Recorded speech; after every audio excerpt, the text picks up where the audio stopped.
1929 லாகூரில் நடைபெற்ற மாநாட்டில்தான் காங்கிரஸ் முதலாக இந்தியாவுக்கு பூரண சுதந்திரம் வேண்டும் என்னும் தீர்மானத்தை இயற்றியது.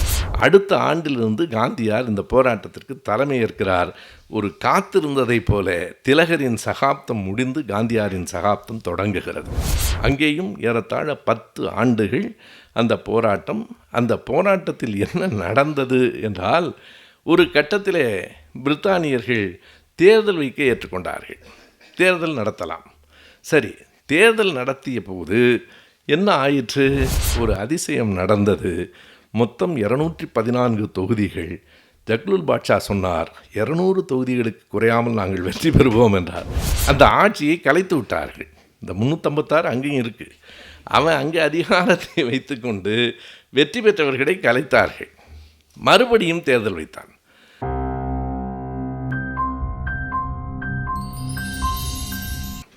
தலைமை பொறுப்பேற்றிருக்கிற வழக்கறிஞர் வீரமர்த்தினி அவர்களே, வாசகர் வட்டத்தினுடைய செயலாளர் வெங்கடேசன் அவர்களே, பார்வையாளர்கள் அரங்கில் அமர்ந்திருக்கிற ஐயா வெற்றி செல்வன் அவர்களே, வீரமணி அவர்களே, நண்பர் பொள்ளாச்சி உமாபதி அவர்களே, கவிஞர் பொன் செல்வகணபதி அவர்களே, கூடியிருக்கிற அருமை நண்பர்களே, அனைவருக்கும் என் அன்பு வணக்கம். வழக்கறிஞர் அவர்கள் சொன்னது போல இந்த 8வது சொற்பொழிவு நாள் நடக்கும் நவம்பர் 14 என்பது ஒரு விதத்தில் நமக்கு மகிழ்ச்சி தருவது.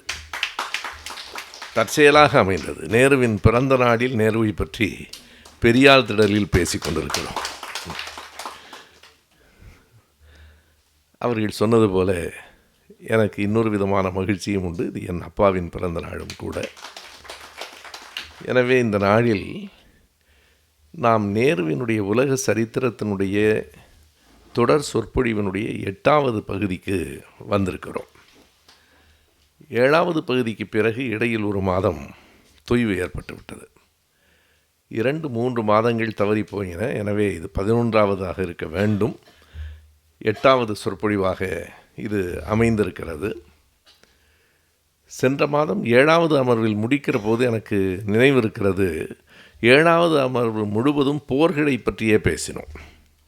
முழுக்க உள்நாட்டில் நடந்த போர், 2 நாடுகளுக்கு இடையில் நடந்த போர், கடைசியாக 1ஆம் உலகப் போர் வரைக்கும் பேசி முடித்துவிட்டு, கடைசியாக நான் முடிக்கிற போது இப்படி முடித்த நினைவு, போர்களை பற்றி நிறைய பேசினோம். நம்முடைய ஒரே விருப்பம் இனி உலகில் போர் வேண்டாம் என்பதுதான். ஆனால் இப்போதும் போர்கள் நடந்து கொண்டுதான் இருக்கின்றன. இன்றைய நிகழ்வில் 1918 1ஆம் உலகப் போர் முடிந்த நாளிலிருந்து 1930 வரையில் 12 ஆண்டுகள் உலகம் முழுவதும் நடந்த நிகழ்வுகளை நேரு அவர்கள் தொகுத்திருக்கிறார்கள். இந்த 12 ஆண்டுகளில் குறிப்பாக 5 நாடுகளில் நடைபெற்ற நிகழ்வுகளை இன்றைக்கு நாம் பகிர்ந்து கொள்ளப் போகிறோம். ஒன்று அயர்லாந்து, 2வது துருக்கி, 3வது இந்தியா, 4வது எகிப்து, 5வது இத்தாலி. இன்னொரு விதத்தில் சொல்ல வேண்டுமானால் 5 பெரும் ஆளுமைகளை பற்றி பேச இருக்கிறோம். அயர்லாந்திலே டிவேலரா, மைக்கேல் காலின்ஸ், குறிப்பாக டிவேலராவை பற்றி. துருக்கி என்றாலே எல்லோருக்கும் தெரியும், கமால் பாட்ஷா.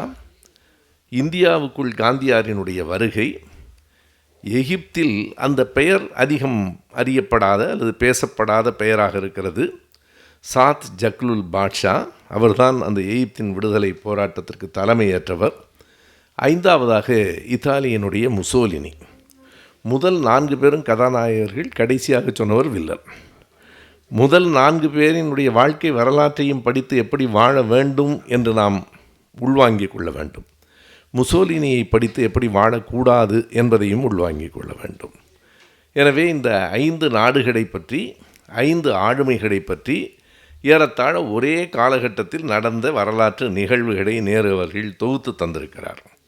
இன்றைக்கு காலையில் இருந்து அந்த பகுதிகளை படித்து குறிப்பெடுத்து கொண்டிருந்த போது என் துணைவியார் கேட்டார், ஏன் இப்படி சிரமப்படுகிறீர்கள் என்று. சொல்லுவதற்காக அல்ல, படிப்பதற்காக, அறிந்து கொள்வதற்காகவே சிரமப்படுகிறேன். எகிப்தினுடைய விடுதலையின் பல பகுதிகள் எனக்கு உண்மையாக நேர்மையாக சொல்ல வேண்டுமென்றால் நம் எல்லோருக்கும் கமால் பாட்ஷாவை தெரியும், எல்லோருக்கும் டிவேலராவை பற்றி தெரியும், முசோலினியை தெரியாதவர்கள் இருக்க முடியாது.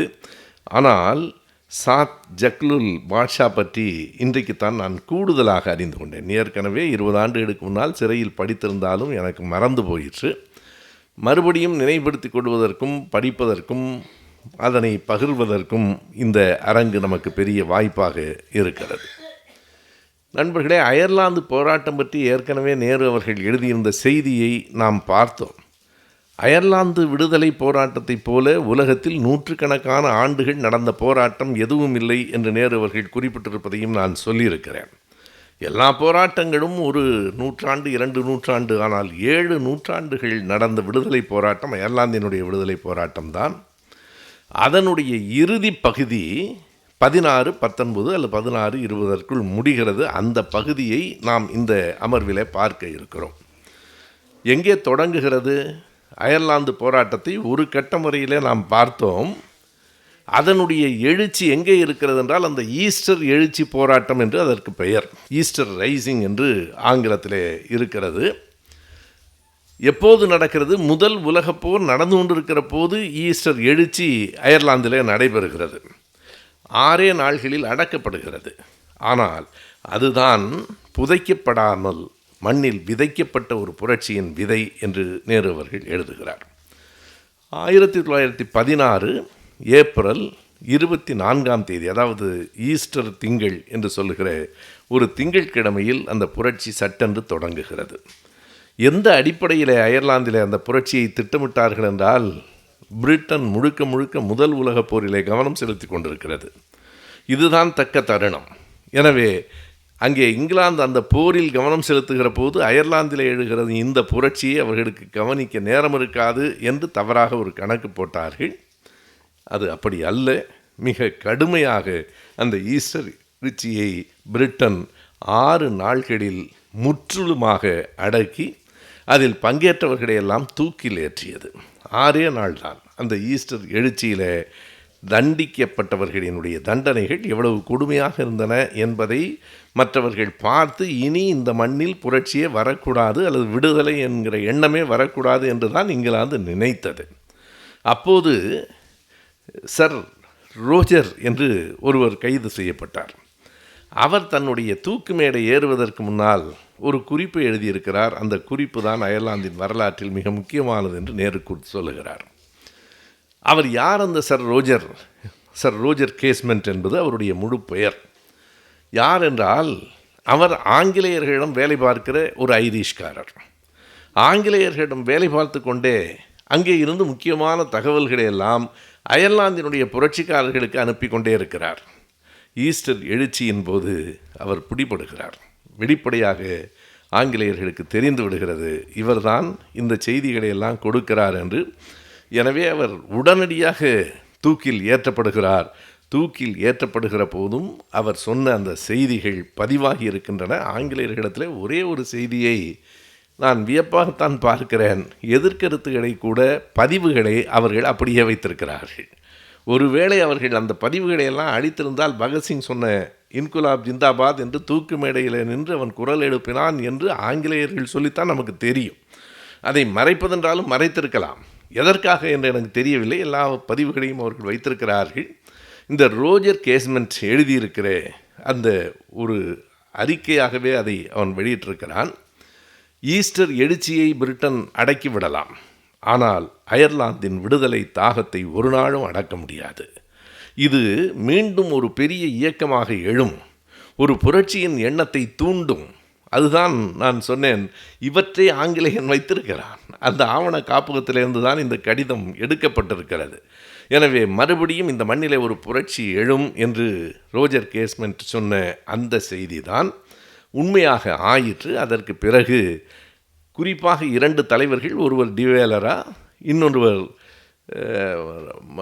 காலின்ஸ் என்கிற மைக்கேல் காலின்ஸ், 2 பேரும் அந்த புரட்சியை முன்னெடுக்கிறார்கள். மிக கடுமையான போராட்டம். 1919 21 அக்டோபர் வரையில் 2 ஆண்டுகளுக்கும் மேலாக நடந்த அந்த புரட்சியில் 2 பக்கங்களிலும் சேதங்கள் அதிகம்.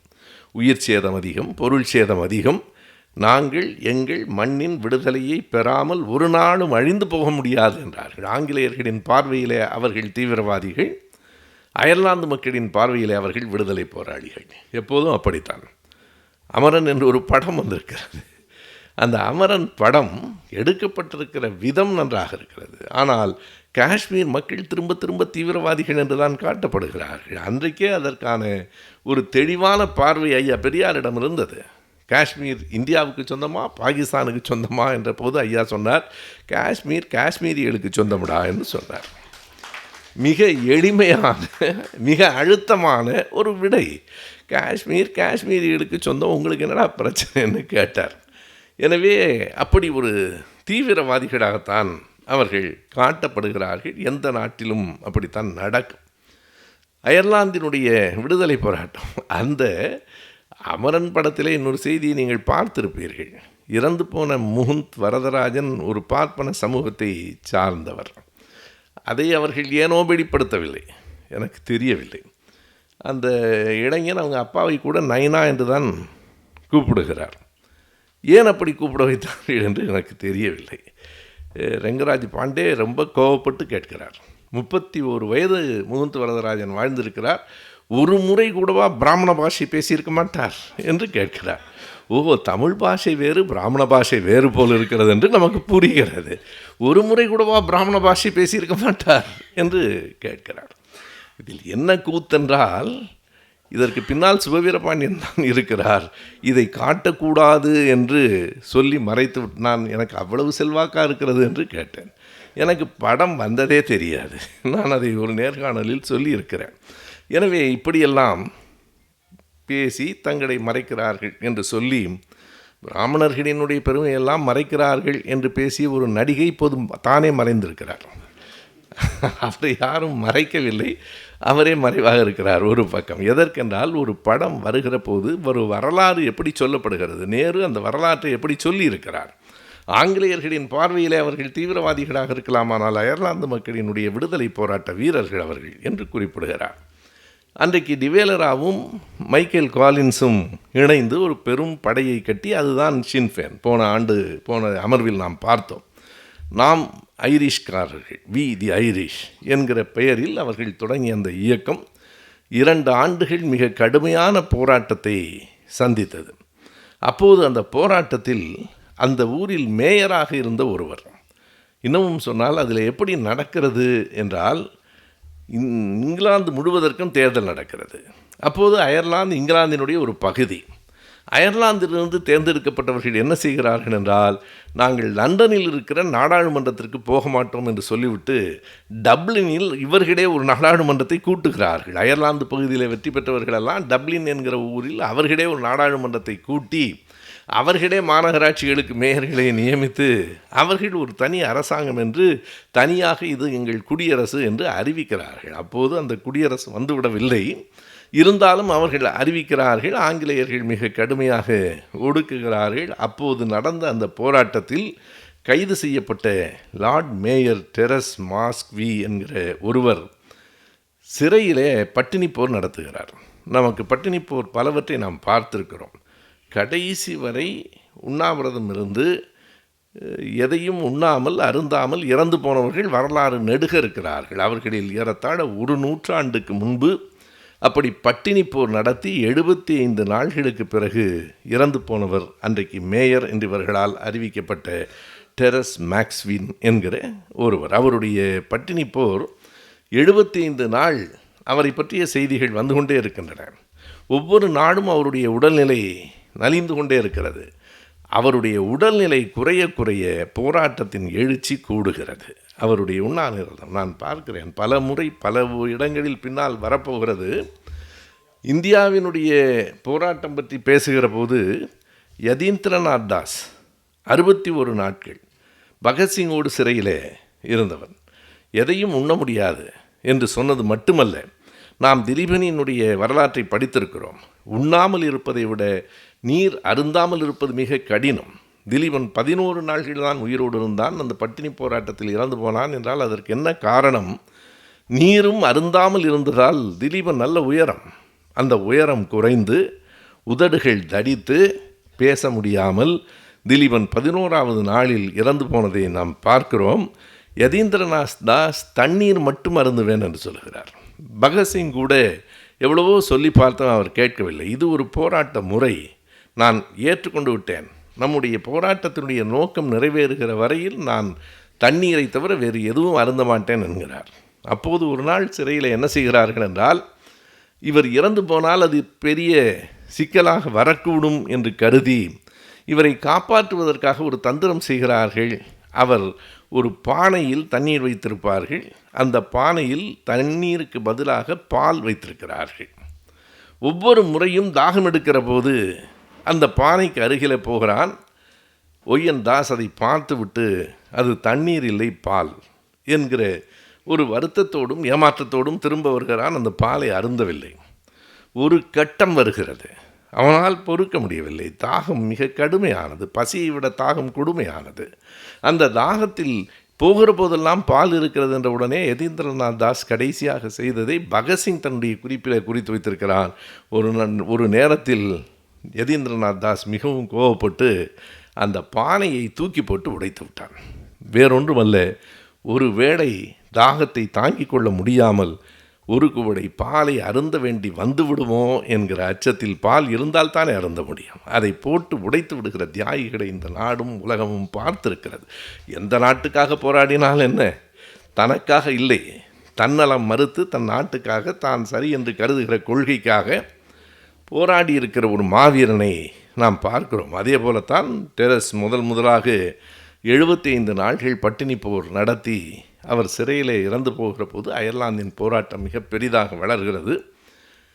ஆங்கிலேயர்கள் வேறு வழி இல்லாமல் கடைசியில் இது சுதந்திர நாடு என்று நாங்கள் ஏற்றுக்கொள்கிறோம் என்று பெயருக்கு அறிவிக்கிறார்கள். எங்கள் இராணுவம் அங்கே இருக்கும், ஆனால் அது சுதந்திர நாடு. உன் இராணுவம் எங்கள் மண்ணில் இருந்தால் இது எப்படி சுதந்திர நாடு? டிவேலராவுக்கும் மைக்கின்ஸுக்கும் காலின்ஸுக்கும் இடையில் அந்த இடத்தில் ஒரு பெரிய கருத்து வேறுபாடு வருகிறது. ஒருவர் சரி இதனை ஏற்றுக்கொள்ளலாம், இப்போதைக்கு இதை ஏற்றுக்கொண்டு அடுத்த கட்டத்தை நோக்கி நகரலாம் என்று மைக்கேல் காலின்ஸ் சொல்கிறார். டிவேலரா ஏற்கவில்லை. ஒன்று சுதந்திரம் அல்லது சுதந்திரமற்ற நிலை, இரண்டுக்கும் இடையில் அவனுடைய இராணுவம் இங்கே இருக்கும், நாம் சுதந்திர நாடு என்று சொல்லுவது நம்மை நாமே ஏமாற்றிக்கொண்டு மக்களையும் ஏமாற்றுவதாகும் என்று சொல்லுகிறார். அவர்களுக்குள்ளே மோதல் வருகிறது. ஆங்கிலேயன் என்ன செய்கிறான் என்றால், ஐரிஷ்காரர்களுக்கும் ஆங்கிலேயர்களுக்கும் நடந்த போரை ஐரிஷ்காரனுக்கும் இடையில் மாற்றிவிட்டான். இங்கே ஒருவரை ஒருவர் சுட்டு கொன்றார்கள். மிகப்பெரிய சோகம். 1923 சுட்டு கொல்லப்பட்ட மைக்கேல் காலின்ஸ் ஆங்கிலேயர்களால் கொல்லப்படவில்லை, ஐரிஷ்காரர்களால் சுட்டு கொல்லப்பட்டார். எனவே உள்நாட்டு போருக்கு அல்லது அந்த ஒரு இயக்கத்திற்குள்ளேயே முரண்பாடுகளுக்கு அவர்கள் ஏற்பாடு செய்தார்கள். அதற்கு பின்னால் மீண்டும் மீண்டும் ஒரு போர்க்கிடங்களை சந்தித்து அயர்லாந்து என்பது தனி குடியரசாக ஆயிற்று என்பது வரலாற்றில் ஒரு பெரிய செய்தி. என்ன நாம் பார்க்க வேண்டும் என்றால், ஒரு நாட்டின் விடுதலைக்கு போராடுவது அத்தனை எளிதன்று. ஒரு நாட்டின் விடுதலை என்பது மேடை போட்டு பேசி வந்து விடாது, எழுதி வந்து விடாது.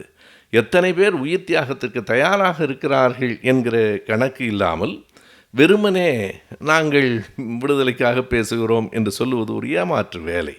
இதைத்தான் இந்த அயர்லாந்தினுடைய விடுதலை போராட்ட வரலாறு நமக்கு காட்டுகிறது. அதே காலகட்டத்தில் அதே மாதிரி தான் துருக்கியிலும் நடைபெற்றது. அது அடுத்த பகுதியில் நேரு அவர்கள் சொல்லுகிற செய்தி. துருக்கி என்பது முதல் உலகப் போரில் ஜெர்மனி வீழ்ச்சி அடைவதற்கு முன்பே துருக்கி விழுந்துவிட்டது. துருக்கி தான் ஐரோப்பாவின் நோயாளி என்று அறிவிக்கப்பட்ட ஒரு நாடு. அது மிக பலவீனமாக இருந்தது. அது தொடக்கத்திலேயே துருக்கி தன்னுடைய வலிமையை இழந்து முதல் உலகப் போர் முடிகிற போது மிகப்பெரிய பொருளாதார இழப்புகளுக்கு உள்ளாயிற்று. எனவே என்ன செய்வது என்கிற நிலை தெரியவில்லை. அங்கே இருக்கிற சுல்தான் அந்த மக்களுக்கு சொன்னதெல்லாம், நாம் ஆங்கிலேயர்களுக்கு பணிந்து போய் எப்படியாவது நம்மை காப்பாற்றிக் கொள்ளலாம் என்பது. அதை மறுத்தவனுடைய பெயர்தான் கமால் பாட்ஷா. கமால் பாட்ஷா என்பது ஒரு கட்டத்தில் நமக்கு ஒரு மிகப்பெரிய கதாநாயகனின் பெயர். இன்னமும் சொல்லுகிறேன், கமால் பாட்ஷாவினுடைய பெயரை, கமால் பாட்ஷாவினுடைய வரலாற்றை நாடு முழுவதும் எடுத்து சொன்ன இயக்கம் திராவிட இயக்கம்தான். கமால் பாட்ஷா என்பதுதான் மிகப்பெரிய ஒரு கதாநாயகனின் பெயர். உங்களுக்கு தெரிந்திருக்கும், நான் சொல்லியிருக்கிறேன் கூட்டங்களில் கூட, கவிஞர் கண்ணதாசன் தன் பையனுக்கு கமால் பாஷா என்று பெயர் வைத்தார். இப்போதும் இருக்கிறார், பல் மருத்துவராக இருக்கிறார். ஆனால் அவரே அந்த பெயரை மாற்றி கொண்டாரா என்று எனக்கு தெரியாது. KAMAL கமால் என்பதை இப்போது அவர் கமல் என்று தான் சொல்கிறார். இன்றைக்கும் மருத்துவர் கமல் என்று தான் அவர் அறியப்படுகிறார். மிக நல்ல மருத்துவர். கண்ணதாசனினுடைய பிள்ளைகள் பெயர், ஒருவர் பெயர் அண்ணாதுரை, ஒருவர் பெயர் கமால் பாட்ஷா, இன்னொரு பெயர் காமராஜர். கண்ணதாசனே சொன்னார், என் பிள்ளைகளின் பெயரை பார்த்தாலே நான் அப்போது எந்த கட்சியில் இருந்தேன் என்று தெரியும் என்றார். எந்தெந்த கட்சியில் இருக்கிற போதும் அந்த கட்சியினுடைய பெயர் தலைவர்களை நான் வைத்திருக்கிறேன் என்று வெளிப்படையாக சொன்னவர் கண்ணதாசன் தான். அப்போது திராவிட இயக்கத்தில் ஒரு மரபு இருந்தது, வேறு மத பெயர்களையும் தங்கள் பிள்ளைகளுக்கு சூட்டுவது. சுயமரியாதை இயக்கத்தை பற்றிய வரலாறு அறிந்த நாம் அறிவோம், மக்களுக்கு தெரியாது. புதுக்கோட்டையிலே சின்னையா என்று ஒருவர் இருந்தார். அவரை நாங்கள் சின்னையா மாமா என்று தான் அழைத்து பழக்கம். சின்னையா மாமா அவர்களினுடைய மகள் பெயர் நூர்ஜஹான். 2-3 ஆண்டுகளுக்கு முன்னாலே தான் இறந்து போனார். நூர்ஜஹான் அக்கா என்று தான் நாங்கள் கூப்பிடுவோம். நூர்ஜஹான் என்று ஒரு இந்து வீட்டில் பெயர் வைத்தது. இன்குலாப் தன்னுடைய மகனுக்கு செல்வம் என்று பெயர் வைத்தார். இன்றைக்கும் காரைக்குடியில் ஒரு இளைஞனின் பெயர், அவர் அப்பா பெயரை கேட்கிற போது தான் அவர் இஸ்லாமியர் என்று எனக்கு தெரியும். எனவே இப்படி மதங்களை கடந்து எதற்காக நூர்ஜஹான் என்று பெயர் வைக்க வேண்டும், எதற்காக கமால் பாட்ஷா என்று பெயர் வைக்க வேண்டும்? எங்களுக்கு மதம் ஒரு பொருட்டில்லை, மனிதம்தான் எங்கள் வாழ்க்கை என்பதற்காக நாம் வைத்தோம். அப்படித்தான் கமால் பாட்ஷாவினுடைய பெயர் எங்கும் பரவிற்று. கமால் பாட்ஷா உலகம் முழுவதும் போற்றப்படுகிற ஒரு கதாநாயகனாக இருந்தார். அவர் செய்ததைப் போல சாதனைகளை அத்தனை எளிதில் யாரும் செய்து விடவில்லை. அவர் தன்னுடைய இஸ்லாம் மதத்துக்கு எதிராகவே பல புரட்சிகளை உலகத்தில் செய்தவர் அவர்தான். அன்றைக்கு அவருக்கு உடனடியாக சுல்தான் மரண தண்டனை விதித்தார். கமால் பாட்ஷா ஆங்கிலேயர்களை எதிர்க்கிறார். கமால் பாட்ஷா இந்த நாட்டு மக்களின் அமைதியை கெடுக்கிறார். எனவே கமால் பாட்ஷாவுக்கு தூக்கு தண்டனை என்று அறிவித்தார்.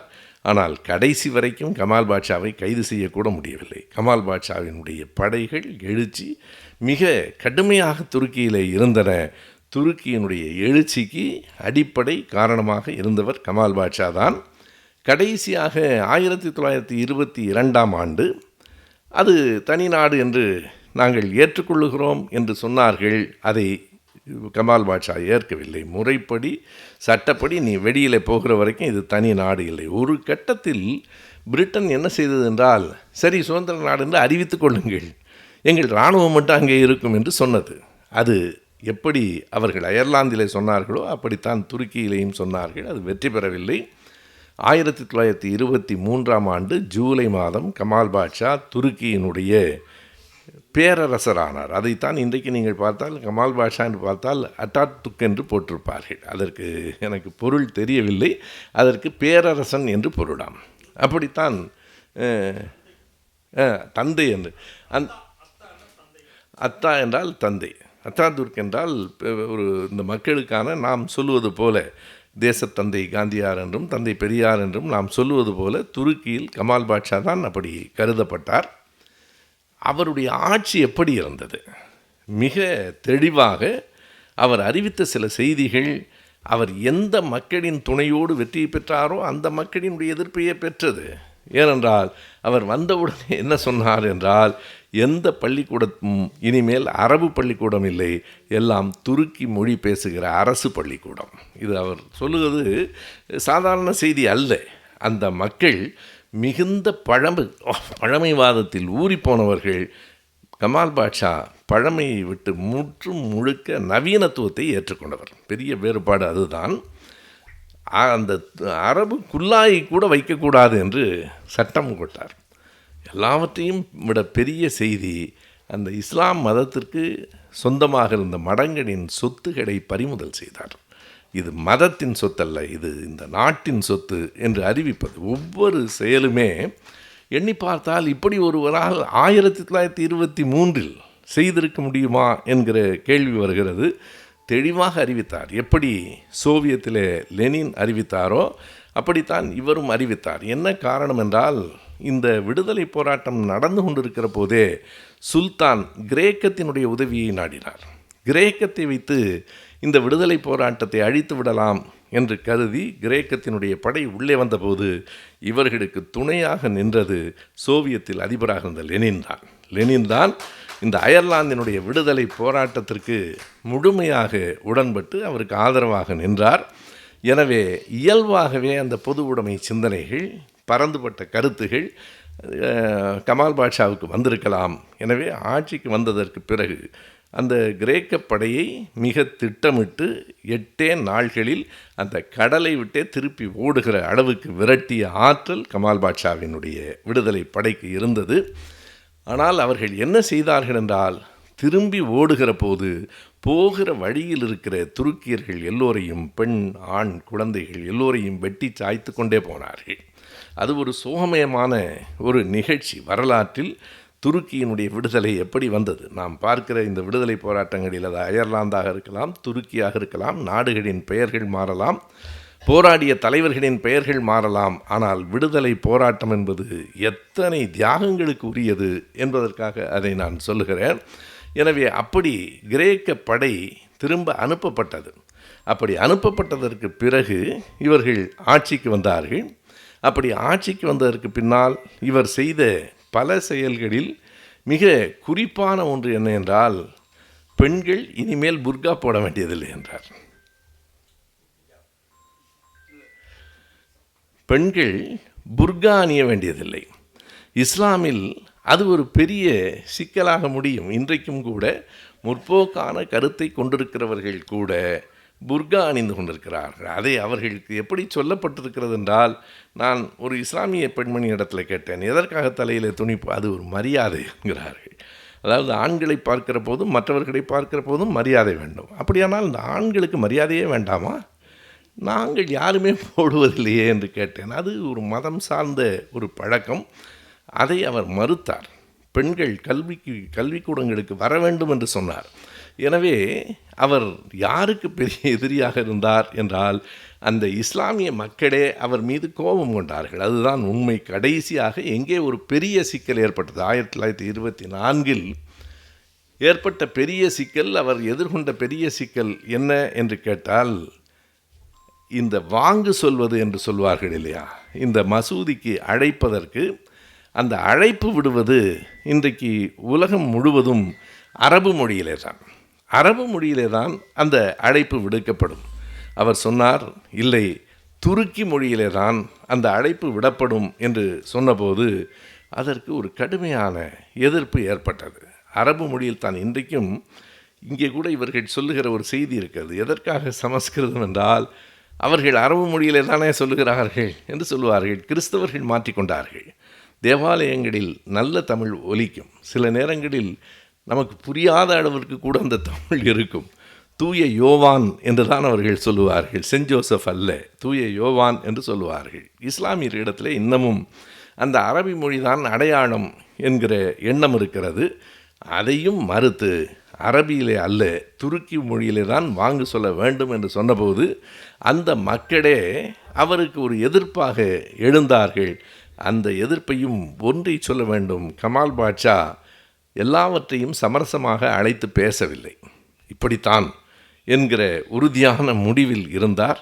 அந்த எதிர்ப்புகள் மறைக்கப்பட்டன, அடக்கப்பட்டன. இப்படித்தான் என்று முடிவெடுத்தார். எதுவரைக்கும் அவர் இருந்தார்? நேரு அவர்கள் 1930கள் வரைக்கும் அந்த போராட்டம் தொடர்ந்து கொண்டே இருந்தது. ஆனாலும் கமால் பாட்ஷாவினுடைய செயல்கள், மக்களுக்கு அவர் செய்த நன்மைகள், இதனால் ஒரு பக்கத்தில் அவருக்கு நல்ல பெயரும் கூடிக்கொண்டே இருந்தது என்று எழுதுகிறார். அவர் 33 தான். இந்த புத்தகத்தினுடைய கடைசி கடிதம் 1933. அதோடு அந்த கடிதம் முடிந்து போகிறது. அம்மா அவர்கள் பேசுகிற போது சொன்னார்கள், தொடர்ந்து 9 முறை திரும்ப திரும்ப வெளியிலே வருவார், மறுபடியும் சிறைக்கு போய்விடுவார். அப்படித்தான் நேருவின் வாழ்க்கை இருந்தது. இந்த சிறை வாழ்க்கை 33 முடிகிறது. அப்போது எழுதிய கடிதம் கடைசி. ஆனால் அதற்கு பிறகும் நம்முடைய கமால் பாட்ஷா அங்கே துருக்கியிலே அரசராக தொடர்ந்தார். 1938 அவர் இறந்து போகும் வரையில் துருக்கியினுடைய அரசராக இருந்தவர் கமால் பாட்ஷா தான். ஒரு பக்கம் எதிர்ப்புகள் இருந்தன, மறுபக்கம் ஆதரவு இருந்தது. எல்லாவற்றையும் சமாளித்து கடைசி வரைக்கும் ஆட்சியிலே இருந்தவர் கமால் பாட்ஷா தான். இது துருக்கி. அதே காலகட்டத்தில் இந்தியாவில் என்ன நடந்தது? 1918 ஒரு பெரிய மாற்றம் இந்திய அரசியல் விடுதலை போராட்டத்தில் நிகழ்ந்தது. காந்தியார் என்கிற ஒரு மனிதன் உள்ளே வருகிறார்.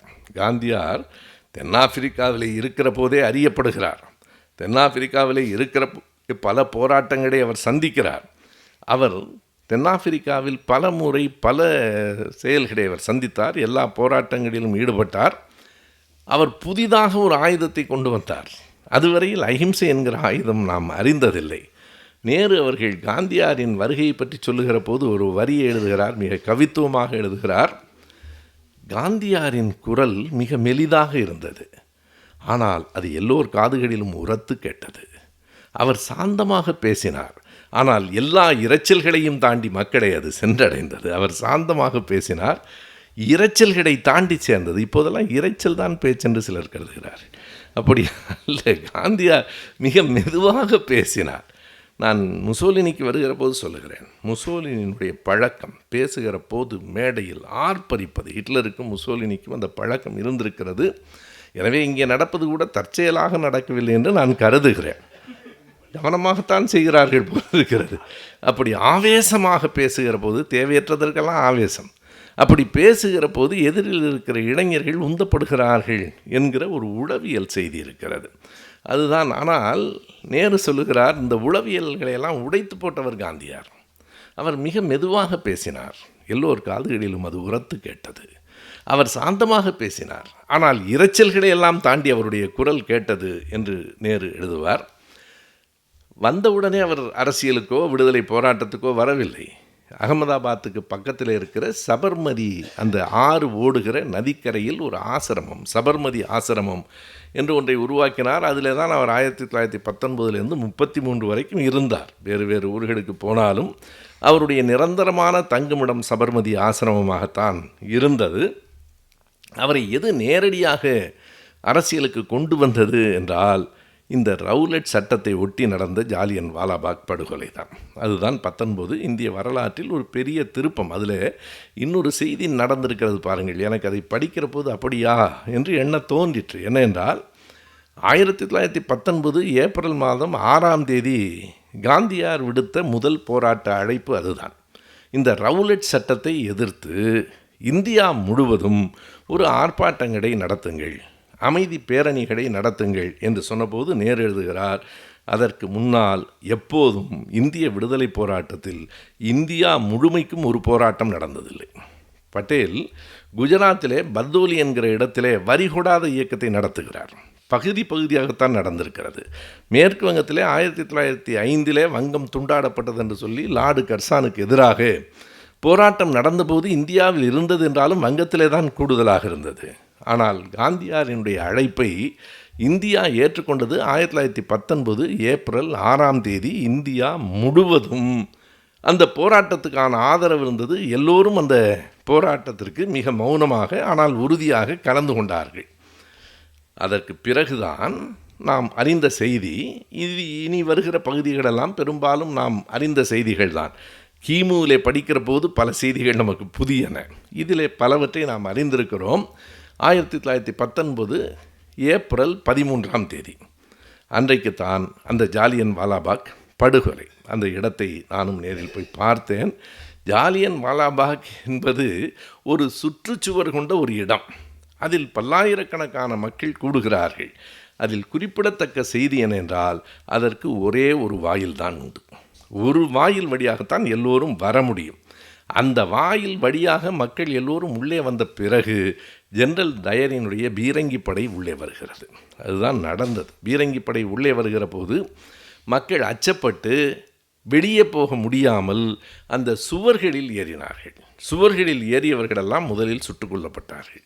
அந்த பிணங்கள் கீழே விழுந்தன. தொடர்ந்து மறுபடியும் துப்பாக்கி சூடுகள். நாம் அறிந்த செய்தி தான், இந்த ஜாலியன் வாலாபாக் படுகொலைக்கு பிறகுதான் இந்தியாவில் ஒரு பேர் எழுச்சி வருகிறது. அது கூட இந்த ரவுலட் சட்டம் என்பது என்ன என்பதை நாம் அறிந்து கொள்ள வேண்டும். ரவுலட் சட்டத்தின்படி யார் ஒருவரையும் 2 ஆண்டுகளுக்கு எந்த விசாரணையும் இல்லாமல் சிறையில் வைக்க முடியும். நீங்கள் பின்னாலே வந்த தடா பொடாவுக்கெல்லாம் மிகப்பெரிய பாட்டன் இந்த சட்டம்தான். இந்த ரவுலட் சட்டத்தை பார்த்து தான் 65 டிஐஆர் என்று ஒரு சட்டத்தை விடுதலை பெற்ற இந்திய அரசு கொண்டு வந்தது, டிஃபென்ஸ் இந்தியா ரூல்ஸ் என்று. அதில் தான் தலைவர் கலைஞர் அவர்கள் பாளையங்கோட்டை தலைமைச் சிறையில் இருந்தார். டிஐஆரில் தான் அவர் கைது செய்யப்பட்டார். இலக்குவனார் அதில் தான் கைது செய்யப்பட்டார். பின்னால் அதற்கு மிசா என்று பெயர் வந்தது, பிறகு தடா என்று பெயர், பிறகு பொடா என்று பெயர். எல்லாம் ஏறத்தாழ அடிப்படையிலே ஒரே செய்தி தான். எந்த விசாரணையும் இல்லாமல் ஒருவரை சிறையில் வைக்கலாம், ஒன்று. இரண்டாவது, யார் மீது குற்றம் சாட்டப்பட்டிருக்கிறதோ அவர்கள்தான் தாங்கள் நிரபராதி என்று மெய்ப்பித்துக் கொள்ள வேண்டும். உலகத்தில் இல்லாத சட்டம் இதுதான் ரவுலட். இதில் என்ன பெரிய செய்தி என்றால், பின்னால் நான் வரப்போகிறேன், 1928 சைமன் குழு என்று ஒரு குழுவை ஆங்கிலேயர்கள் அனுப்பினார்கள். அந்த சைமன் குழுவை காங்கிரஸ் மிக கடுமையாக புறக்கணித்தது. பெரியாரும் அம்பேத்கரும் அந்த சைமன் குழுவிலே போய் சாட்சி சொன்னார்கள். அம்பேத்கர் அவர்கள் சொன்ன அந்த சாட்சியம் அப்படியே பதிவில் இருக்கிறது. ஏன் காங்கிரஸ் எதிர்த்தது, எதற்காக பெரியார் அதை ஏற்றுக்கொண்டார் என்பது ஒரு பெரிய கேள்வி. அதற்கு பதில் சொல்லுகிற போது இந்த ரவுலட் சட்டத்தோடு சேர்த்து பெரியார் சொல்லுவார், சைமன் குழுவை காங்கிரஸ் ஏன் எதிர்த்தது, அந்த சைமன் குழுவிலே இருக்கிற யார் ஒருவரும் இந்தியர் இல்லை, எல்லோரும் ஆங்கிலேயர்களாக இருக்கிறார்கள். எங்கள் நாட்டுக்கு வருகிற குழுவில் ஒருவர் கூட இந்தியர் இல்லை என்பதால் காங்கிரஸ் எதிர்த்தது. பெரியார் கேட்டார், ரவுலட் குழுவில் இந்தியர் இருந்தாரா இல்லையா? அந்த ரவுலட் குழு சட்டம் நமக்கு நன்மையாக செய்தது. இன்னமும் சொன்னால் பெரியார் சொல்லுவார், அதை ரவுலட் சட்டம் என்று சொல்லாதீர்கள், அதில் 7 பேர் இருந்தார்கள். அந்த சட்டத்தை எழுதியவர் யார் என்றால் இந்தியாவை சார்ந்த ஒரு குப்புசாமி சாஸ்திரி, அவர்தான் எழுதினார். எனவே இதை ரவுலட் சாஸ்திரி சட்டம் என்று சொல்லி பழகுங்கள். 67 பெரியார் விடுதலையில் எழுதியிருக்கிறார். திரும்ப திரும்ப ரவுலட் சட்டம் என்று சொல்லாதீர்கள், ரவுலட் சாஸ்திரி சட்டம் என்று சொல்லுங்கள் என்பார். எனவே ரவுலட்டில் இங்கே இருந்த இந்தியாவை சார்ந்த ஒருவர் தான், சாஸ்திரி தான் அத்தனை கடுமையான சட்டங்களை எழுதி கொடுத்தவர். அந்த டிராஃப்டட் பை சாஸ்திரி என்று இருக்கிறது, அதனுடைய வரைவு அறிக்கையை முதலில் சாஸ்திரி தான் எழுதுகிறார், பிறகுதான் அதை அவர்கள் ஏற்றுக்கொள்ளுகிறார்கள். அந்த ரவுலட் குழுவினுடைய தீர்ப்புகளை எதிர்த்து, சட்டத்தை எதிர்த்து நாடு முழுவதும் நடந்த போராட்டம்தான் ஜாலியன் வாலாபாக்கில் ஒரு படுகொலையில் முடிந்தது. அந்த படுகொலைக்கு பிறகு காந்தியார் அறிவிக்கிற முதல் போராட்டம். இதில் மிக முக்கியமான செய்தி என்னென்றால், 19 ஏப்ரலில் இந்த ஜாலியன் வாலாபாக் படுகொலை. ஒவ்வொரு ஆண்டும் டிசம்பர் மாத இறுதியில் காங்கிரசினுடைய பொதுக்குழு கூட்டம் இந்தியாவில் ஏதேனும் ஒரு இடத்தில் கூடும். 1919ஆம் ஆண்டு காங்கிரசினுடைய பொதுக்குழு பஞ்சாபில் கூடிற்று. அதே பஞ்சாபில் என்பதை விட அதே பஞ்சாபில் என்பதுதான் சரி. அந்த கூட்டத்திற்கான ஒரு முக்கியத்துவம் என்ன என்றால், அந்த பொதுக்குழு தான் திலகர் கலந்து கொண்ட கடைசி காங்கிரஸ் பொதுக்குழு. அந்த பொதுக்குழு தான் காந்தியார் முதலில் கலந்து கொண்ட குழு. 2 பேரும் சேர்ந்து கலந்து கொண்டது 1919 இறுதியிலே நடைபெற்ற அந்த பொதுக்குழு தான். அடுத்த ஆண்டு திலகர் இறந்து போய்விடுகிறார். அடுத்த ஆண்டிலிருந்து காந்தியார் இந்த போராட்டத்திற்கு தலைமை ஏற்கிறார். ஒரு காத்திருந்ததைப் போல திலகரின் சகாப்தம் முடிந்து காந்தியாரின் சகாப்தம் தொடங்குகிறது. அப்படி காந்தியாரின் சகாப்தம் தொடங்குகிற போது அவர் அதுவரை அறிந்திராத ஒத்துழையாமை போராட்டம் என்கிற ஒன்றை அறிவிக்கிறார். அரசுக்கு யாரும் ஒத்துழைக்கக்கூடாது, வரி கட்டக்கூடாது, அரசு சொன்னதை கேட்கக்கூடாது, எதையும் பலாத்காரமாக செய்யக்கூடாது, அமைதியாக முடியாது என்று சொல்ல வேண்டும். அவ்வளவுதான். அந்த ஒத்துழையாமை போராட்டம் மிக வெற்றிகரமாக நடந்தபோது நாம் அறிந்த செய்தி நினைவுபடுத்திக் கொள்வதற்காக சொல்லுகிறேன். உத்தரப்பிரதேசத்தில் கோரக்பூர் என்கிற ஊருக்கு பக்கத்தில் இருக்கிற சௌரி சௌராவில் நடந்த நிகழ்ச்சி. அந்த சௌரி சௌரா நிகழ்ச்சி தான் அந்த ஒத்துழையாமை இயக்கத்தை கைவிடுவதற்கு காந்தியாரை தூண்டிற்று. சௌரி சௌராவிலே வேறொன்று நடக்கவில்லை, அமைதியாகத்தான் ஊர்வலம் போனது. அந்த கடைசி பகுதி, த டெயில் ஆஃப் த ப்ரொசஷன் என்று எழுதுகிறான், அந்த கடைசி வால் பகுதியில் வந்து கொண்டிருந்தவர்களை அங்கே இருந்த காவல்துறையினர் வேண்டுமென்றே வம்பிழுத்தார்கள். அவர்களுக்குள் ஒரு மோதல் வந்தது. அந்த மோதல் பெரிதான உடனே அங்கே போன கூட்டம் திரும்ப வந்தது. இவர்கள் துப்பாக்கியால் சுட்டார்கள். 3 பேர் இறந்து போனார்கள். இதுதான் ஒரு பெரிய வன்முறை. காந்தியார் சகாப்தத்தில் தொடங்கிய வன்முறை. 3 பேர் இறந்தார்கள். என்ன நடந்தது என்று சௌரி சௌராவை பற்றி மட்டுமே தனியாக நாம் படிக்க வேண்டும். 3 பேர் இறந்தவுடனே அந்த கூட்டம் கோபம் கொண்டது. என்றைக்கும் மக்கள் கூட்டம் எழுந்தால் எந்த துப்பாக்கியும் முன்னிற்காது. இந்த காவலர்கள் பின்னோக்கி ஓடினார்கள். தங்கள் காவல் நிலையத்துக்குள்ளே போய் அதை தாழிட்டு கொண்டார்கள். மக்கள் அந்த காவல் நிலையத்தை அப்படியே வைத்து எரித்து விட்டார்கள். 3 பேர் கொல்லப்பட்டார்கள். காவல் நிலையத்தில் 22 காவலர்கள் எரிக்கப்பட்டார்கள். இதுதான் அன்றைக்கு நடந்த நிகழ்ச்சி. அதற்கு பிறகு காந்தியார் அறிவித்தார், இந்த ஒத்துழையாமை போராட்டத்தை நான் திரும்ப பெற்றுக்கொள்கிறேன். அப்போதும் நேரு சிறையில் தான் இருக்கிறார். நேரு எழுதுகிறார், இப்படி ஒரு மிகப்பெரிய வெகுமக்கள் போராட்டத்தை நடத்துகிற போது அங்கும் இங்குமாக ஓரிரு வன்முறைகள் தவிர்க்க இயலாதவை தான் வரத்தான் செய்யும். இதற்காக போராட்டத்தையே திரும்ப பெற்றுக்கொள்வது காந்தியாரின் போராட்ட முறையில் ஏதோ ஒரு குறை இருக்கிறது என்பதையே காட்டுகிறது என்று நேரு வெளிப்படையாக அன்றைக்கு சிறையிலிருந்து எழுதியிருக்கிறார். அதையும் இந்த புத்தகத்தில் குறிப்பிட்டிருக்கிறார். ஆனால் அதற்கு பிறகு அரசு என்ன செய்தது? 22 காவலர்களை ஒரு காவல் நிலையத்துக்குள் வைத்து எரித்து விட்டால் எந்த அரசும் அதை பார்த்து கொண்டிருக்காது. மிக கடுமையான வழக்குகள் போடப்பட்டு 172 பேருக்கு தூக்கு தண்டனை. தீர்ப்பு இதுவரையில் காணாத வரலாறு. 172 பேருக்கு தூக்கு தண்டனை. மேல்முறையீட்டுக்கு போகிற போது அது 19 பேருக்கு தூக்கு தண்டனை, 110 பேருக்கு வாழ்நாள் தண்டனை, மற்றவர்களுக்கு ஒரு 5 ஆண்டு 7 ஆண்டு தண்டனை என்று தீர்ப்பு வருகிறது. எனவே சௌரி சௌரா போராட்டம் என்பதுதான் இந்திய வரலாற்றில் காந்தியார் தலைமையேற்ற பிறகு நடந்த போராட்டத்தின் முதல் வன்முறை. அந்த இடத்தில் இந்திய விடுதலை போராட்டம் எப்படி மாறுகிறது என்பதை குறிக்க வேண்டும். இனி காந்தியாரை நம்பி பயனில்லை என்று இளைஞர்கள் முடிவுக்கு வருகிறார்கள். அந்த இடம்தான். ஏனென்றால் ஒரு சின்ன வன்முறையை கூட இவர் ஏற்க மறுக்கிறார். எந்த வன்முறையும் இல்லாமல் அவன் கையில் துப்பாக்கி வைத்திருக்கிறான். நாம் அகிம்சையை வைத்துக்கொண்டு அவனை சந்திக்க முடியாது. எனவே மிக கடுமையாக இந்த போராட்டத்தை எதிர்கொள்ள வேண்டும் என்று நினைக்கிற ஒரு ஆயுதம் ஏந்திய இளைஞர்களின் போராட்ட குழுக்கள் தீவிரமடைகின்றன. ஆயுதம் ஏந்திய போராட்டமும் இந்தியாவில் தொடர்ந்து நடந்திருக்கிறது. 1857 நடைபெற்ற அவர்கள் பார்வையிலே அது சிப்பாய் புரட்சி. இந்த பக்கத்தில் பார்க்கிற போது அது ஒரு முதல் விடுதலை போராட்டம். அதுவும் கூட இந்திய விடுதலைக்காக நடந்தது என்று சொல்ல முடியாது. இந்துக்களாகவும் இஸ்லாமியர்களாகவும் இருக்கிற சிப்பாய்கள் அதில் தடவப்பட்ட மாட்டு கொழுப்புக்காகவும் பன்றி கொழுப்புக்காகவும் எதிர்த்து போராடினார்கள். இருந்தாலும் ஆங்கிலேயனை எதிர்த்து சிப்பாய்கள் எழுந்தார்கள். 57 அதுதான் முதல் போராட்டம் என்று சொல்லுவார்கள். இல்லை, அதற்கு முன்பே 1806 வேலூரிலே நடந்த போராட்டம் என்பது தமிழ்நாட்டு வரலாறு பெரும்பாலும் அதிகம் சொல்லப்படாது. ஆனால் உண்மை அதுதான். 1857 தொடங்கிய அந்த ஆயுதமேந்திய போராட்டமும் ஒரு பக்கத்தில் நடந்து கொண்டே இருக்கிறது. சரியாக சொன்னால் 1857 1947 வரைக்கும் 90 ஆண்டுகள் இருவகையான போராட்டங்களும் நடந்து கொண்டே இருந்தன. காந்தியார் வந்த பிறகு அது முழுக்க முழுக்க அகிம்சை போராட்டமாக ஆயிற்று. அந்த போராட்டங்கள், ஆயுதமேந்திய போராட்டங்கள், இந்த சௌரி சௌரா நிறுத்தப்பட்டதற்கு பிறகு இனி காந்தியாரை நம்ப முடியாது என்று கருதிய அந்த இளைஞர்கள் தான் சந்திரசேகர ஆசாத்தினுடைய தலைமையிலே திரண்டார்கள்.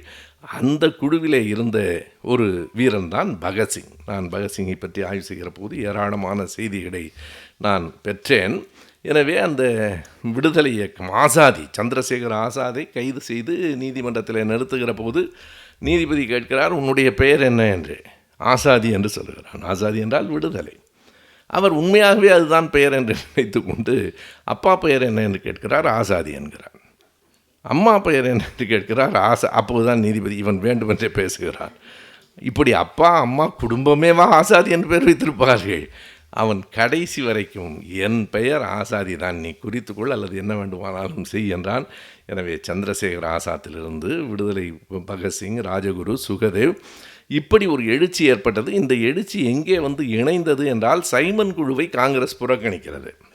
அப்படி புறக்கணிக்கிற போது பஞ்சாபிலே லாலா லஜபதி ராய் தலைமையிலே அந்த போராட்டம் நடைபெறுகிறது. அன்றைக்கு சாண்டர்ஸ் என்கிற ஒரு காவல்துறை அதிகாரி ஓங்கி லஜபதி ராயை அடிக்கிறான். அந்த அடியிலே காயம் ஏற்பட்டு மயங்கி விழுந்தவர் மருத்துவமனையிலே இறந்து போகிறார். அப்படி லாலா லஜபதி ராய் இறந்த காரணத்திற்காக அவரை அடித்தவர் சாண்டர்ஸ் அல்ல, கொல்லப்பட்டவர் சாண்டர்ஸ். 2 தவறுகள் நடந்தன. அவரை அடித்த காவல்துறை அதிகாரியினுடைய பெயர் வேறு, ஆனால் சாண்டர்ஸ் தான் என்று நினைத்து பகத்சிங் அவரை சுட்டு தள்ளியது ஒன்று. அதே போல் ஜெனரல் டயரை நான் கொன்றே தீர்வேன் என்று உத்தம் சிங் என்கிற ஒரு இளைஞன் இங்கிருந்து புறப்பட்டான்.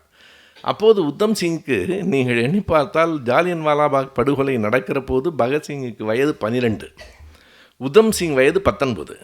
அந்த 19 வயது இளைஞன் என்ன சொல்கிறான், நான் போனேன், அந்த ஜாலியன் வாலாபாக் போனேன், அந்த மண்ணை எடுத்து, ரத்தம் தோய்ந்த அந்த மண்ணை எடுத்து ஒரு கண்ணாடி குப்பியிலே அடைத்து வைத்திருந்தேன். ஒவ்வொரு நாளும் அந்த கண்ணாடி குப்பியை நான் பார்ப்பேன். பார்க்கிற போது எனக்குள்ளே ஒரு உத்வேகம் எழும். ஜாலியன் வாலாபாக்கு காரணமான டயரை கொன்றே ஆக வேண்டும் என்று அவன் இங்கே இருந்து இங்கிலாந்துக்கு போய் 13 ஆண்டுகள் 14 ஆண்டுகள் தலைமறைவாக இருந்து கடைசியாக சுட்டு கொண்டான். ஆனால் அது வேறு டயர், ஜெனரல் ஓ டயர், ஜெனரல் எச் டயர் என்பதிலே யார் ஜாலியன் வாலாபாக் காரணமானவனோ அவன் இல்லாமல் இன்னொரு டயர் கொல்லப்பட்டான். அதே போல லாலா லஜபதி ராயை அடித்த அந்த காவல்துறை அதிகாரிக்கு பதிலாக சாண்டஸ் என்பவனை பகத்சிங் கொன்றார். பிறகு ஒரு சட்டமன்றத்தில் போய் குண்டு வீசிய போதுதான் பகத்சிங், ராஜகுரு, சுகதேவ் பிடிபடுகிறார்கள். அப்போதும் பகத்சிங் அந்த குண்டுகளை வீசிவிட்டு அந்த இடத்தை விட்டு அசையவே இல்லை. அவன் குண்டு வீசியவுடன் அங்கே இருந்து ஓடி விடுவான். நோய் பிடிக்க வேண்டும் என்று காவலர்கள் நினைத்தார்கள். வீசிய இடத்திலேயே நின்று கொண்டிருந்தார்கள். அவனும் பிடி தத் என்கிற வங்கத்தை சார்ந்த இளைஞனும் அந்த இடத்தில் நின்றார்கள். அந்த வழக்கு, அதற்கு பிறகு கிடைத்த வழக்குகளில் தான் ராஜகுரு, சுகதேவ் எல்லோரும் கைது செய்யப்பட்டார்கள். எதற்கென்றால் இது ஒரு பக்கம், இது ஒரு தனி வரலாறு. ஒரு பக்கத்திலே காந்தியார் தலைமையில் நடந்து கொண்டிருந்த அதே நேரம் இப்படி ஒரு போராட்டம், ஆயுதம் ஏந்திய போராட்டத்தை இளைஞர்கள் நடத்தி கொண்டிருந்தார்கள். இருவேறு போராட்டங்களும் இந்தியாவிலே நடந்து கொண்டிருந்தன. எனவே ஆயுதம் ஏந்திய போராட்டம் தொடங்கியதும் வலுப்பெற்றதும் காந்தியார் வருகை வந்து சேர்ந்ததும் எல்லாம் 1918 30 வரையில்.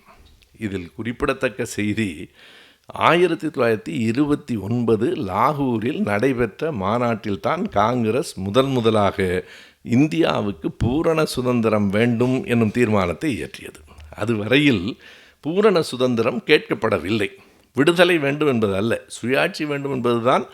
1885 மும்பையில் காங்கிரஸ் கட்சி தொடங்கும் போது விக்டோரியா மகாராணி நீண்ட நாள் வாழ வேண்டும் என்றும் இந்தியாவை ஆள வேண்டும் என்றும் தீர்மானம் நிறைவேற்றப்பட்டது.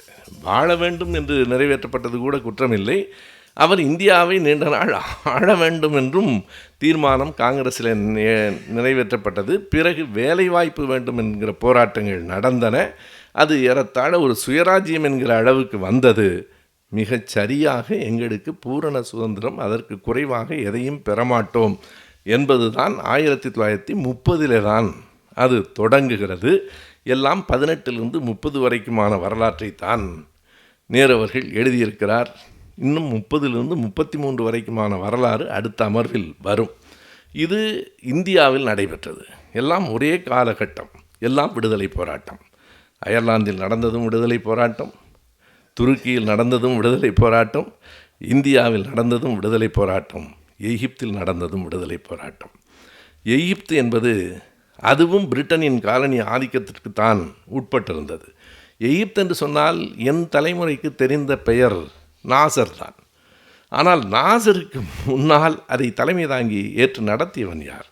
வியட்நாம் விடுதலை என்று சொன்னால் நாம் எல்லோரும் ஹோசிமின்னை தான் சொல்லுவோம். ஹோசிமின்னுக்கு முன்பு பான்பாய் சௌ என்கிற ஒருவர் தான் ஹோசிமின்னுக்கு வழிகாட்டியாக இருந்தார். அதுபோல நாசருக்கெல்லாம் முன்னால் எகிப்தினுடைய விடுதலை போராட்டத்தை முன் எடுத்தவரினுடைய பெயர் சாத் ஜக்லுல் பாட்ஷா என்பது. எதற்கும் அசைந்து கொடுக்காத, எதற்கும் பணியாத ஒரு அஞ்சா நெஞ்சனாக அந்த ஜக்லுல் பாட்ஷா இருந்திருக்கிறார். அவருடைய காலத்தில் அந்த போராட்டம் மிக கடுமையாக நடந்திருக்கிறது. அதுவும் இந்த 18 30 நடந்த போராட்டம்தான் இறுதி வரையிலே எகிப்தினுடைய விடுதலைக்காக அதற்கு குறைவாக நாங்கள் எதையும் பெறமாட்டோம் என்று சொன்னது. ஆங்கிலேயர்களுக்கு எகிப்திலே என்ன அவ்வளவு முக்கியத்துவம் இருக்கிறது என்றால், மேற்கையும் கிழக்கையும் இணைக்கிற சூயஸ் கால்வாய் அங்கே தான் இருக்கிறது. அவனுக்கு நோக்கம் சூயஸ் கால்வாய் தான். சூயஸ் கால்வாயை விட முடியாது. சரி, கடைசியாக ஒரு கட்டத்திற்கு வந்தார்கள். நாங்கள் சூயஸ் கால்வாயை கூட விட்டு விடுகிறோம், நீங்கள் சூடானை விட்டுவிட வேண்டும். சூடான் எங்கள் காலனி நாடாக இருக்கும். எகிப்து ஏற்கவில்லை. என்ன காரணம் என்றால், மிக அருமையான ஒரு இயற்கை சார்ந்த ஒரு காரணம் இருக்கிறது. நைல் நதி அங்கே இருந்து தான் ஓடி வருகிறது. சூடான் தான். நைல் நதி என்பது ஒரு ஜீவ நதி. நைல் நதி என்ன செய்கிறது என்றால், அபிசீனியாவிலிருந்து மேட்டிலே இருந்து எகிப்தை நோக்கி இறங்குகிறது. இறங்குகிற போது வண்டல் மண்ணை அடித்து கொண்டு வருகிறது. அந்த நைல் நதி இல்லை என்றால் எகிப்து முழுக்க முழுக்க பாலைவனம். இப்போதும் எகிப்தில் பாலைவனம் உண்டு என்றாலும் ஒரு பகுதி சோலைவனமாக இருப்பதற்கு அந்த நைல் நதி தான் காரணம். எனவே சூடானை அவன் கையில் எடுத்துக்கொண்டால் நைல் நதியினுடைய வரவு தங்களை விட்டு போய்விடும் என்று எகிப்திலே கருதினார்கள். மிக நீண்ட போராட்டம். அங்கேயும் ஏறத்தாழ 10 ஆண்டுகள் அந்த போராட்டம். அந்த போராட்டத்தில் என்ன நடந்தது என்றால், ஒரு கட்டத்திலே பிரித்தானியர்கள் தேர்தல் வைக்க ஏற்றுக்கொண்டார்கள். தேர்தல் நடத்தலாம். சரி, தேர்தல் நடத்திய போது என்ன ஆயிற்று? இதே சாத் ஜக்லுல் பாட்ஷா தான், அவருடைய கட்சி தான் வெற்றி பெற்றது. அந்த கட்சிக்கு பெயர் வாத் கமிட்டி என்கிறார்கள், அதாவது தூதுக்குழு கட்சி. அவர்கள் தான் மக்கள் சார்பாக பேச்சுவார்த்தை தூது போனவர்கள். எனவே அந்த கட்சிக்கு பெயரே அது வெற்றி பெற்றது 24.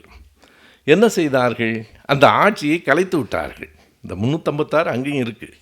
அவன் அங்கே அதிகாரத்தை வைத்து கொண்டு வெற்றி பெற்றவர்களை கலைத்தார்கள். மறுபடியும் தேர்தல் வைத்தான்.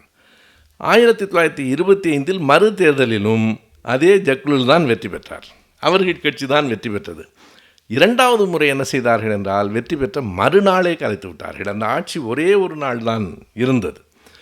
மீண்டும் 1926 தேர்தல் நடக்கிறது. அவன் என்ன கருதுகிறான்? ஓராண்டு ஆயிற்று, மக்கள் மாறியிருப்பார்கள். 1926 ஜக்லுல் பாட்ஷாவினுடைய கட்சி தோற்று போய்விடும் என்கிற நம்பிக்கையில் அப்போது மறுபடியும் தேர்தல் வைத்தார்கள். ஒரு அதிசயம் நடந்தது. மொத்தம் 214 தொகுதிகள்.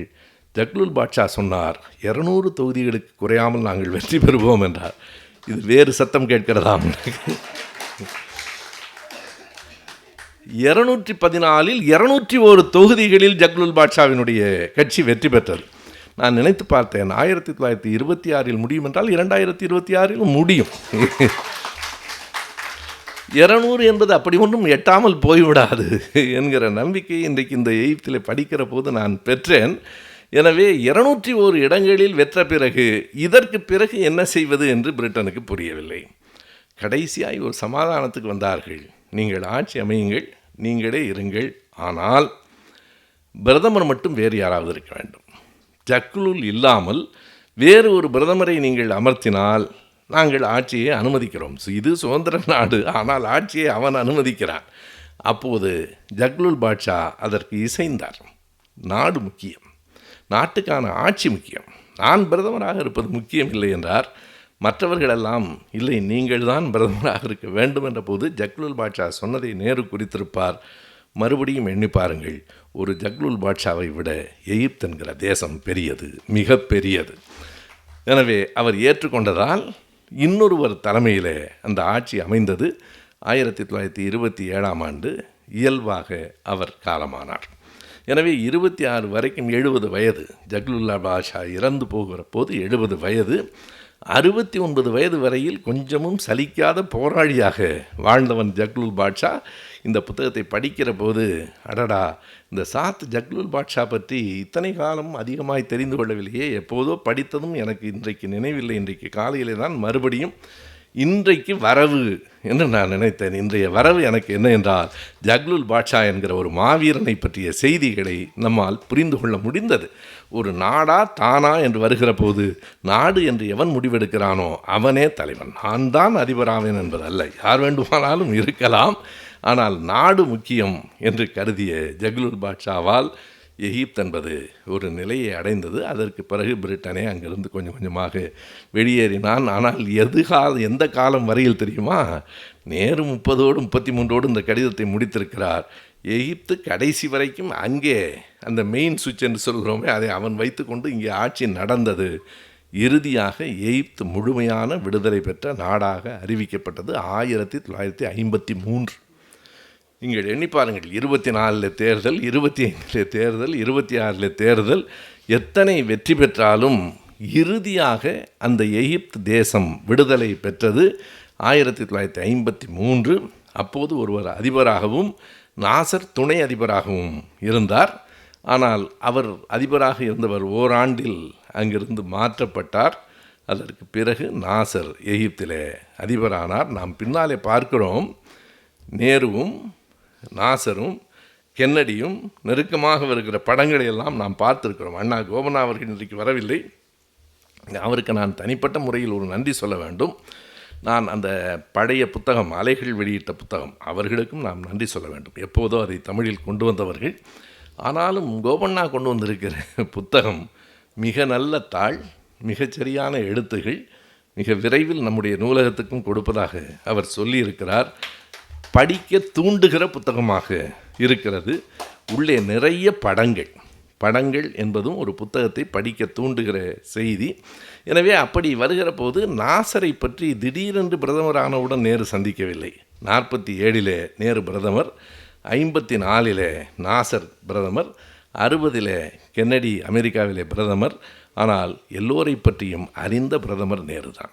உலக வரலாறு முழுமையும் தனக்குள் உள்வாங்கி கொண்டவராக அவர் இருந்திருக்கிறார்.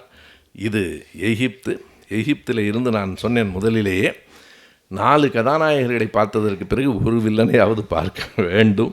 இத்தாலியிலே 1918 30 வரைக்கும் என்ன நடந்தது? ஹிட்லரை பற்றி நேரு ஹிட்லரை பற்றி எழுதவில்லை. என்ன காரணம் என்றால், ஹிட்லர் 33க்கு பிறகு தான் அவனுடைய எழுச்சி.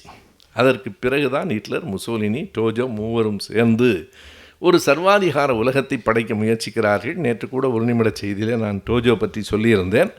ஹிட்லர் தன்னைத்தானே சுட்டு கொன்று இறந்து போனார். முசோலினி தலைகீழாக கொன்று தந்தி கம்பத்திலே தொங்கவிடப்பட்டிருந்தார். டோஜோ என்ன ஆனார் என்கிற கேள்விக்கு சட்டென்று நமக்கு விடை தெரியாது. டோஜோவை 45 ஏப்ரல் இறுதி 30 ஹிட்லர் இறந்து போனார். மே மாதம் முன்னாலேயே கொல்லப்பட்ட முசோலினியினுடைய செய்தி தெரிந்தது. 45 செப்டம்பர் 11 டோஜோவினுடைய அரண்மனை அமெரிக்க இராணுவத்தால் முற்றுகையிடப்பட்டது. அப்போது டோஜோ ஒரு பெரிய போராடி. இவர்கள் 3 பேருக்கும் இருக்கிற ஒற்றுமை, ஹிட்லர், முசோலினி, டோஜோ மூவரும் இராணுவத்தில் இருந்தவர்கள். எனவே துப்பாக்கி எடுத்து தன்னை சுட்டு கொண்டான். மற்றவர்களையெல்லாம் சரியாக சுட்டவன் தன்னை சுடுகிற போது குறி தவறிவிட்டது. ஒரு பதற்றம். எனவே அவன் அரைகுறையாக காயம்பட்டு அமெரிக்கர்களிடம் கைதியாக சிக்கினான். சில நேரங்களில் மரணத்தை விட வாழ்வு கொடுமையானது. அவன் இறந்து போயிருந்தால், அவன் எத்தனை கொடுமைகளை செய்திருந்தாலும் இறந்து போயிருந்தால் அவன் வாழ்க்கை அங்கே முடியும். அதற்கு பிறகு ஏறத்தாழ 3 ஆண்டுகள் விசாரணை நடத்தி 48 டோஜோ தூக்கிலிடப்பட்டான். இது ஒரு செய்தி. எனவே இந்த முசோலினியினுடைய வரவு எப்படி? இந்த முதலாம் உலகப்போர் தான் எல்லாவற்றுக்கும் மையம். 1918 அந்த முதலாம் உலகப்போர் முடிந்ததிலிருந்து 30 வரைக்கும் என்ன நடந்தது என்பதைத்தான் நேரு அவர்கள் எழுதியிருக்கிறார்.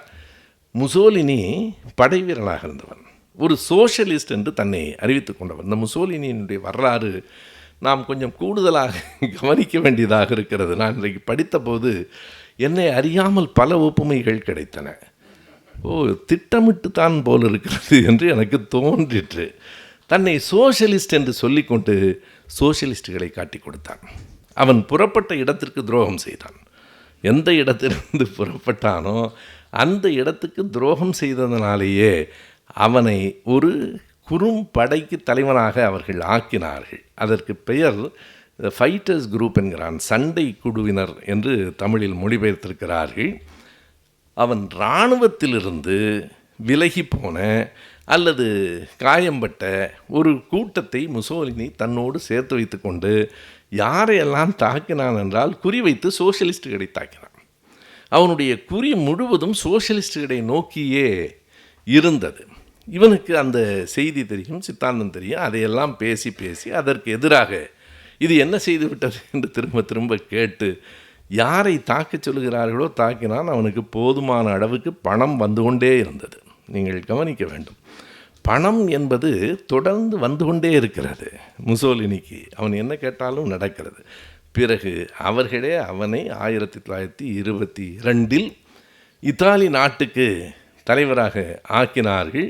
22 10 ஆண்டுகள் முசோலினிக்கும் ஹிட்லருக்குமான ஒரு பொதுவான குணம், மேடைகளில் பேசுகிற போது ஆவேசமாய் பேசுவது. அதுவும் ஹிட்லர் மிகவும் திட்டமிட்டு பல வண்ண விளக்குகளெல்லாம் வைத்திருந்து ஏற்கனவே சொல்லி வைத்துவிட்டு அங்கே சொல்லிவிடுவது, தம்பி நான் கோபமாய் பேசினால் சிவப்பு விளக்கு என் முகத்தில் பட வேண்டும். அப்போவே சினிமா எடுத்திருக்காமா ஹிட்லர். பேசுகிற போது, அந்த கோபமாய் பேசுகிற போது சிவப்பு வெள்ளம் விளக்கு முகத்தில் பாய்கிற நேரத்தில் அந்த கோபம் இருக்கிறவனையும் தொற்றிக்கொள்ளும். அமைதியாய் பேசுகிற போது ஒரு பசுமை வண்ணத்தில் விளக்குகள் வர வேண்டும். மெதுவாய் பேசுவது, பிறகு திடீரென்று சத்தம் போடுவது ஹிட்லரின் பாணி. ஹிட்லர் திரும்ப திரும்ப அதை சொன்னால் அதற்கும் தொடக்கம் முசோலினி தான் இந்த பாணியை பயன்படுத்தி குறிப்பிட்ட மக்களுக்கு நன்மை செய்கிறவர்களை பார்த்து சோஷலிஸ்டுகளை ஒரு இலக்காக வைத்து அவர்களுக்கு எதிரான பிரச்சாரத்தை தொடர்ந்து செய்து தான் இந்த பக்கத்தில் இருக்கிறேன் என்று தெரிந்து விடாமல் அந்த பக்கத்தையும் கொஞ்சம் திட்டி பேசி இந்த பக்கத்தையும் பேசி தன்னை நடுநிலையாளன் போல காட்டி கொண்டு ஆட்சிக்கு வந்ததிலிருந்து ஒரு மிகப்பெரிய சர்வாதிகாரி உலகத்தில் எப்படி இருப்பான் என்பதை அவன் காட்டினான்.